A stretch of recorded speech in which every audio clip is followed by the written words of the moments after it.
Bonjour à tous, on se retrouve aujourd'hui pour en apprendre un peu plus sur le drainage. On en parle beaucoup, surtout ces dernières années, mais concrètement, qu'est-ce que c'est le drainage et à quoi ça sert?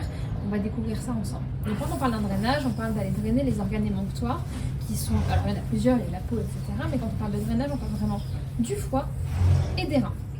Il y a des plantes qui vont venir viser plus un organe que l'autre. Par exemple, on connaît le chardon-marie ou l'artichaut pour le foie et le pissenlit et le radis noir pour les reins, par exemple, qui sont des éléments phyto assez spécifiques.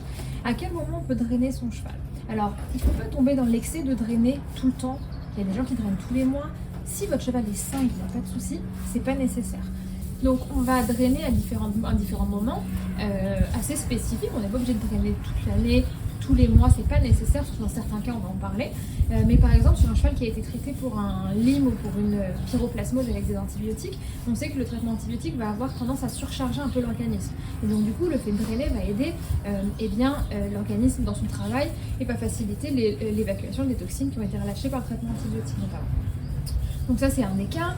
On draine aussi au moment de la mise à l'herbe. L'alimentation, quand on passe le cheval qui est au box ou au paddock à l'herbe qui est très riche au printemps, et bien ça va, c'est une alimentation qui est très riche qui peut surcharger vraiment l'organisme. Pour éviter certains soucis comme notamment la courbure, on va drainer en préventif et donc du coup on peut le faire quelques jours avant la mise au pré, puis quelques jours après. De la même façon, on a des chevaux qui sont sujets au coup de sang ou au myosite. Et bien dans ce cas-là, après avis de votre vétérinaire bien entendu, il y a des protocoles qui sont mis en place avec un drainage de façon régulière. Et tout ça, c'est des cas qui sont très particuliers. Donc on ne s'amuse pas à les drainer comme ça parce que c'est à la mode, parce que c'est pas anodin. On parle de plantes, oui, mais les plantes, elles ont une action.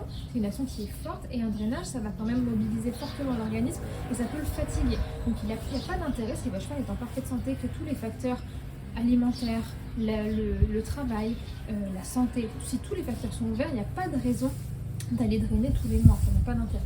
Donc on le fait à des périodes spécifiques, ça peut être également au moment du vermicule, au moment du passage à l'herbe, mais pas en continu. Vous avez différentes alternatives qui s'offrent à vous. Vous avez des formules qui sont déjà complètes, qui contiennent du coup tout un complexe d'actifs qui vont aider à drainer à la fois le foie et les reins, en général sur des cures de 10 à 12 jours. Et vous avez sinon des éléments en phytothérapie, des plantes seules. Donc on a évoqué l'artichaut, le chardon-marie, la boldo, la verge d'or, tout ça c'est des plantes qui viennent drainer. Et donc du coup on peut choisir dans la phyto les plantes qui nous plaisent le mieux. C'est toujours pareil, on ne répétera jamais assez, ne jouez pas à l'apprenti chimiste tout seul, n'hésitez pas à demander conseil à votre vétérinaire, à un nutritionniste ou à contacter nos vétérinaires directement sur Cheval Énergie pour qu'on puisse répondre à toutes vos questions. On se retrouve bientôt pour une nouvelle vidéo, à très vite.